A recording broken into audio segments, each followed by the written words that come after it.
محترم اور معزز مسلمان بھائی، اللہ جل جلالہ قرآن کریم میں سورہ شورى میں ارشاد فرماتے ہیں للہ ملک السماوات والارض، زمین اور آسمان کی ساری بادشاہت اللہ ہی کے لیے، اللہ ہی کے پاس ہے۔ یخلق ما یشاء، جب بادشاہت اس کے پاس ہے تو فیصلہ بھی اسی کا ہے، اپنی مشیت کے مطابق اور اپنی چاہت کے مطابق جو چاہتا ہے پیدا کرتا ہے، جو چاہتا ہے تخلیق فرماتا ہے۔ یہب لمن یشاء اناثا، وہ تحفہ دیتا ہے، یہب لمن یشاء اناثا، وہ تحفہ دیتا ہے جسے چاہتا ہے بیٹیوں کا، وَيَهَبُ لِمَن يَشَاءُ الذُّكُورَ، اور جسے چاہتا ہے بیٹوں کا تحفہ دیتا ہے، جسے چاہتا ہے نرینہ اولاد کا تحفہ دیتا ہے۔ پہلے بیٹیوں کا ذکر ہے، بیٹیوں کو تحفے میں دیتا ہے، یا جسے چاہتا ہے بیٹے تحفے میں دے دیتا ہے۔ او یزوجہم ذکرانا و اناثا، جسے چاہتا ہے بیٹے اور بیٹیاں دونوں دے دیتا ہے۔ وَيَجْعَلُ مَن يَشَاءُ عَقِيمًا، اور جسے چاہتا ہے بے اولاد رکھتا ہے، اس کی مرضی ہے۔ یخلق ما یشاء، آیت کے ابتدا میں ہی بتا دیا کہ بادشاہت اس کے پاس ہے، اس کا اختیار ہے، وہ جو چاہے جس کو چاہے جیسا چاہے دے، کسی کو اس کے اوپر انگلی اٹھانے کی اجازت نہیں۔ بادشاہ ہے، جسے چاہتا ہے بیٹیاں دیتا ہے، جسے چاہتا ہے بیٹے دیتا ہے، جسے چاہتا ہے دونوں دیتا ہے، جسے چاہتا ہے بیٹے اور بیٹیاں دونوں نہیں دیتا ہے۔ میں یہاں جو لفظ ہے اس لفظ کی طرف اشارہ کرنے کی کوشش کر رہا ہوں۔ یہاں الفاظ اللہ جل جلالہ فرما رہے ہیں یہب، تحفہ دیتا ہے، گفٹ دیتا ہے، تحفے میں دیتا ہے بیٹیاں یا بیٹے یا دونوں۔ دوسرے مقام پر سورہ تغابن میں اللہ تعالیٰ ارشاد فرماتے ہیں یا ایھا الذین آمنوا، اے ایمان والو، ان من ازواجکم واولادکم عدوا لکم، یاد رکھنا، احتیاط کرنا، یہ تمہارے بیویاں اور تمہاری اولاد تمہارے دشمن بھی بن سکتے ہیں، یہ تمہارے دشمن بھی ہو سکتے ہیں، خیال کرنا۔ فاحذروہم، ذرا محتاط رہنا۔ وَإِن تَعْفُوا وَتَصْفَحُوا وَتَغْفِرُوا فَإِنَّ اللَّهَ غَفُورٌ رَحِيمٌ، ہاں جو چھوٹی موٹی غلطیاں ہو کر بیٹھتے ہیں تو تم درگزر سے کام لینا، معاف کر دینا، زیادہ ڈانٹ ڈپٹ نہ کرنا، معاف کر دینا، درگزر سے کام لینا، اللہ بھی تو بہت بخشنے والے اور مہربان ہیں۔ اور اس سے اگلی پیوستہ آیت میں اللہ فرماتے ہیں انما اموالکم واولادکم فتنہ، تمہارے مال اور تمہاری اولاد تمہارے لیے آزمائش ہے، آزمائش، فتنہ، آزمائش۔ واللہ عندہ اجر عظیم، جب اللہ نے یہ امتحان تم سے لینا ہے تو یہ بھی یاد رکھنا، امتحان میں کامیابی پر ایسا نہیں ہے کہ تمہیں کچھ نہیں ملے گا، اس کے پاس بڑا اجر بھی ہے، کامیاب ہو کر دکھانا ہے۔ واللہ عندہ اجر عظیم، اللہ کے پاس بڑا اجر بھی ہے۔ اب ایک موقع پر اللہ فرما رہے ہیں کہ یہ اولاد تمہارے پاس تحفہ ہے، دوسرے موقع پر اللہ ارشاد فرما رہے ہیں، دوسرا جو انہیں سٹیٹس دے رہے ہیں، ہمیں سمجھا رہے ہیں کہ دیکھو یہ دشمن بھی ہو سکتے ہیں۔ تیسرے موقع پر اسی سے پیوستہ آیت میں اللہ فرماتے ہیں یہ آزمائش ہے، یہ اولاد آزمائش ہے، تمہاری امتحان ہے۔ ان تینوں آیات کا آپس میں ربط کیا ہے؟ یہ جو تینوں مختلف حیثیتیں اولاد کو دی گئی ہیں، گھر والوں کو دی گئی ہیں، یہ اللہ ہمیں کیا سمجھانا چاہ رہے ہیں، کیا بتانا چاہ رہے ہیں؟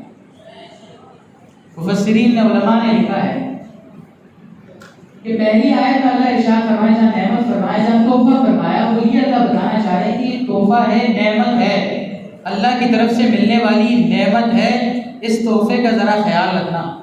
یہ تحفہ ہے، جو تحفہ انسان بھی کسی کو دیتا ہے، کسی چاہنے والے کو، اگر اس تحفے کا صحیح استعمال نہیں ہوتا تو وہ تحفہ دینے والا غصہ ہوتا ہے کہ یہ تم نے میرے دیے ہوئے تحفے کا کیا اثر کیا۔ آپ کسی کو مکمل کا اچھا سا کپڑا دیں اور وہ اس سے جوتے صاف کرنے لگ جائے، گاڑی صاف کرنے لگ جائے، تو آپ کو تکلیف ہوگی کہ یہ تحفہ تو میں نے اسے ایک اچھے استعمال کے لیے دیا۔ اللہ بھی فرماتے ہیں کہ یہ نعمت تو تمہیں میں نے دنیا اور آخرت بنانے کے لیے تحفہ دیا ہے، اس لیے ذرا دھیان رکھنا، یہ تحفہ ہے، یہ نعمت ہے، یہ انعام ہے۔ اور دنیا کی ملنے والی ہر نعمت، چاہے مال کی صورت میں ہے، اولاد کی صورت میں ہے، آسائش کی صورت میں ہے، آرائش کی صورت میں ہے، یہ اللہ نے صرف خوشیاں اڑانے کے لیے، خوشیاں بنانے کے لیے نہیں دی ہے۔ دنیا میں ملنے والی ہر نعمت آزمائش ہے، یہ یاد رکھو۔ دنیا میں ملنے والی ہر نعمت امتحان ہے، اور اس میں اللہ ایک تسلی بھی دینا چاہ رہے ہیں کہ جنہیں اللہ تعالیٰ نے اولاد کی نعمت نہیں دی ہے، اپنی حکمت سے نہیں دی ہے، وہ اس پہلو کو بھی سوچیں کہ ان کا تو امتحان کم ہو گیا ہے۔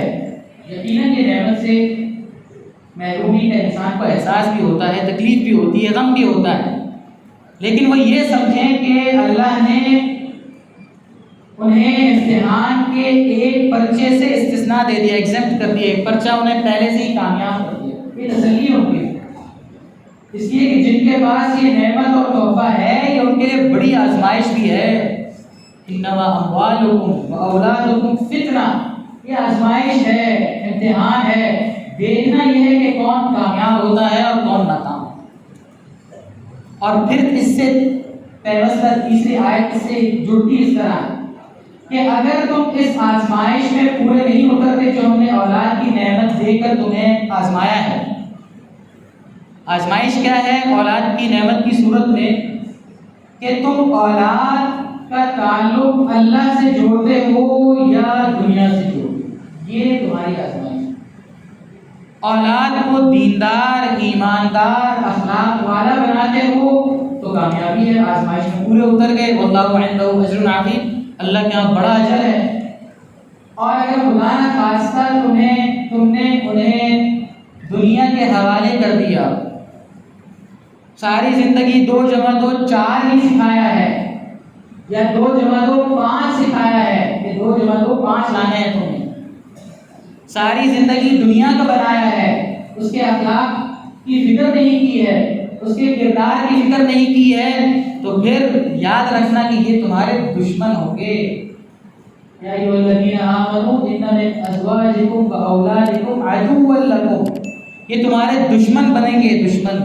قیامت کے دن اللہ کے ہاں گریبان پکڑیں گے کہ یہ تربیت کیوں نہیں کی ہے، ہمیں کیوں اللہ کے ساتھ جوڑا نہیں ہے، ہمیں کیوں دیندار، ایماندار نہیں بنایا ہے، ہمیں کیوں اخلاق والا، کردار والا نہیں بنایا۔ یہ آزمائش ہے، اگر تم نے یہ آزمائش پوری نہیں کی تو یاد رکھنا یہ دشمن بن جائیں گے، اور وہاں دشمن جب اگر وہ بن گئے تو پھر وہاں کی دشمنی کا تو پھر ایک ہی نتیجہ ہے۔ اللہ تعالیٰ ہم سب کو محفوظ فرمائے۔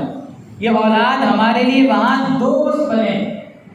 قرآن کریم میں ایک اور جگہ اللہ نے ارشاد فرمایا کہ اولاد کے اعمال، نیک اعمال کے زیادہ ہونے کی وجہ سے، اگر اولاد کے نیک اعمال زیادہ ہیں، ماں باپ کے نیک اعمال کم ہیں، تو اللہ اپنی رحمت اور عنایت سے اولاد کو ماں باپ کے ساتھ، ماں باپ کو اولاد تک جوڑ دیں گے، ان کے درجوں تک پہنچا دیں۔ اور اگر برعکس ہے کہ اولاد کے نیک کام کم ہیں، ماں باپ کے زیادہ ہیں، الحقنا بہم ذریتہ، اللہ تعالیٰ وہاں اولاد کو ماں باپ کے ساتھ جوڑ دیں۔ تو اگر تم نے یہاں ان کو اس آزمائش میں پورے اترتے ہوئے ان کے کردار کی، ایمان کی، اعمال کی صحیح دیکھ بھال کی ہے تو پھر یہ تمہارے دوست ہیں، نہیں تو یہ تمہارے دشمن بھی بن سکتے ہیں۔ تو اے اللہ، ہم کیا کریں، کیسے ہم انہیں اپنا دنیا اور آخرت میں دوست بنائیں، کیسے ہم اولاد کی دنیا اور آخرت میں اپنے بھلے کی سرمایہ کاری کریں۔ یہ ہمارے لیے سرمایہ ہے۔ حدیث میں آتا ہے کہ جب انسان دنیا سے جاتا ہے تو اس کا اعمال نامہ ختم، اعمال نامہ بند ہو جاتا، اس کے نیک کوئی اعمال تو لکھے نہیں جا سکتے، کیونکہ اس کے جو اعمال کرنے کی جو مشین تھی، جسم، اس میں روح نہ رہی، تو اعمال کا سلسلہ تو بند ہو گیا جو اس کی طرف سے ہو سکتے تھے، اور اس کے اعمال نامے میں اضافہ ہو سکتا، ایک اعمال کا سلسلہ بند ہو۔ لیکن 3 ایسے ذریعے ہیں کہ جن ذرائع سے اسے مرنے کے بعد بھی اجر ثواب ملتا ہے۔ کوئی صدقہ جاریہ چھوڑا ہے پیچھے، کوئی کسی مسجد کے بنانے میں حصہ لیا ہے، کسی ہسپتال کے بنانے میں حصہ لیا ہے، کوئی رفع عامہ کا کام کیا ہے، سڑک بنائی ہے، لوگوں کو کسی بھی طرح آسانی پہنچائی ہے، تو وہ آسانی مرنے کے بعد جتنے لوگ اس آسانی سے مستفید ہو رہے ہیں اس کا ثواب ملے گا۔ یا علم پہنچایا ہے، لوگوں کو کوئی اچھی بات سکھائی ہے، کوئی اچھا ہنر سکھایا ہے، کوئی ہنر سے وہ سیکھ کر کوئی حلال کمائی روزگار کما رہا ہے، یا دین کی کوئی بات سمجھائی سکھائی ہے، وہ دنیا میں وہاں کام کر رہا ہے یا اسے مرنے کے بعد اجر ملے گا۔ تیسری چیز فرمائی کہ اولاد نیک چھوڑی ہے، وہ اس کے لیے دعا کر رہی ہے، نیک اولاد چھوڑی ہو، وہ دعا کرتی ہو، تو یہ دعا کرنا اور اس کا نیک اعمال کا ایصال ثواب کرنا، یہ مرنے کے بعد کام ہے۔ تو یہ نیک اولاد کا چھوڑنا دنیا اور آخرت کا سرمایہ بن سکتا ہے، اور اگر خدا نہ خواستہ نیک اولاد کے بجائے ہم، اللہ ہماری حفاظت فرمائے، بد اخلاق، بد کردار، بے ایمان اولاد چھوڑ کر جاتے ہیں، جو یہاں دنیا میں رہنے والوں کے لیے آزمائش جیسے ہوں گے، وہ وہاں ہمارے لیے بھی آزمائش ہے، تو ہمیں بھی وہاں پر ہمیں بھی ان کی اس برائی کا صلہ پہنچے گا۔ پوچھا جائے گا کہ کیوں تربیت ان کی ٹھیک نہیں کی، کیوں ان کے کردار کی فکر نہیں کی تھی؟ جیسے ان کی جسمانی نشو و نما کی ذمہ داری ماں باپ کے ذمہ ہے، یا جو خرچہ اٹھاتا ہے اس کے ذمہ ہے، ایسے ہی اس کی اخلاقی، ایمانی، دینی تربیت کی ذمہ داری بھی باپ کے ذمہ ہے۔ یہ بہت اچھی طرح سمجھنے کی ضرورت ہے۔ دیکھا جائے گا بچہ ہے، بڑا ہوگا سیکھ جائے گا، یہ بات نہیں۔ اگر ایسا ہوتا تو رسول اللہ صلی اللہ علیہ وسلم یہ نہ فرماتے، آپ صلی اللہ علیہ وسلم سارے حکیموں سے، سارے فلاسفروں سے بڑھ کر جانے والے، کیونکہ آپ جو بتا رہے ہیں وہ اللہ کا فرمان ہمیں سنا رہے ہیں، اور آپ صلی اللہ علیہ وسلم فرما رہے ہیں کہ مروا اولادکم بالصلاۃ اذا كانوا سبعا، جب 7 سال کے پہنچ جائیں تو نماز سکھاؤ، نماز کا حکم دو، اور 10 سال کے ہو جائیں تو نماز نہ پڑھنے پر ذرا سرزنش بھی کرو، الفاظ مارو بھی تھوڑا سا۔ ایک آیت ہے بچوں کو مار، ہاں نامناسب انداز سے مارنے کا کون کہتا ہے؟ اور نامناسب انداز سے مارنے کی ضرورت تو یہ نامناسب مارنا تو سب سے آخری حل ہوتا ہے۔ اگر پہلے سے ہی بچے سے اچھے تعلقات استوار ہیں، پہلے سے ہی بچے کو دوست بنا کر رکھا ہے، تو مارنے کی نوبت نہیں ہے۔ تو آپ صلی اللہ علیہ وسلم اگر بچپن میں اجازت ہوتی کہ بچے کو جیسا چاہے کرنے دیا جائے، تو آپ ہمیں یہ ہدایت نہ دیتے کہ 7 سال کا ہو جائے تو نماز کا عادی بناؤ۔ 7 سال سے اس کا تعلق اللہ سے جوڑو، 7ویں سال عمر سے اس کا تعلق اللہ سے جوڑو۔ 10ویں سال میں اگر کوتاہی کرے تو سرزنش بھی کر سکتے ہو۔ تو آپ صلی اللہ علیہ وسلم ہمیں تربیت کا ڈھنگ سکھا رہے ہیں، ہمیں وہ راستہ بتا رہے ہیں جس راستے کو اختیار کر کے ہم اپنی اولاد کو دنیا اور آخرت میں اپنے لیے قیمتی سرمایہ بنا سکتے ہیں۔ اللہ فرماتے ہیں یا ایھا الذین آمنوا قوا انفسکم واہلیکم نارا، اے ایمان والوں اپنے گھر والوں کو اور اپنی اولاد کو جہنم کی آگ سے بچاؤ۔ جہنم کی آگ سے، چھوٹی سی آگ لگی ہو تو ہم اپنے بچے کو قریب نہیں جانے دیں، کیونکہ ہمیں اس کی مضرت پتہ ہے، نقصان پتہ ہے۔ اللہ تعالیٰ ارشاد فرما رہے ہیں کہ اس چھوٹی سی آگ سے جیسے بچاتے ہو، جہنم کی بڑی آگ ہے، اس چھوٹی سی آگ میں اگر بچہ قریب جانا چاہتا ہے تو ہم یہ نہیں کہتے بچہ ہے ٹھیک ہے سیکھ جائے گا، ہم اسے روکتے ہیں، کھینچتے ہیں، ہاتھ سے پکڑتے ہیں، سرزنش کرتے ہیں، مارتے ہیں، ایجا کر رہے ہو۔ ایسے ہی اللہ ہمیں سکھا رہے ہیں کہ یہ آگ تو کچھ نہیں ہے، جہنم کی آگ سے بچانے کی فکر کرو۔ یہاں اگر ایمان سے، خدا نہ خواستہ عمل سے، اخلاق سے تہی دامن رہ گیا، اس میں کمی رہ گئی، تو وہاں کی آگ تو بہت خطرناک ہے، وہاں کی آگ بڑی سخت ہے، وہاں کی آگ سے اپنی اولاد کو بچانے کی فکر ہے۔ یہ موضوع آج کے مذاکرے کے لیے اس وجہ سے تیار کیا کہ ابھی جون اور جولائی میں پڑ رہی ہیں بچوں کی چھٹیاں، اسکول اور کالجز کی چھٹیاں ہیں، بچوں کی چھٹیاں ہوں گی۔ ایک چھٹیوں میں بچوں کی تربیت کے حوالے سے بڑی کوتاہی ہوتی ہے، بچوں کی اخلاقی اور ایمانی تربیت کے حوالے سے بڑی کوتاہی ہوتی ہے۔ اس کوتاہی سے بچنے کی کوشش کریں۔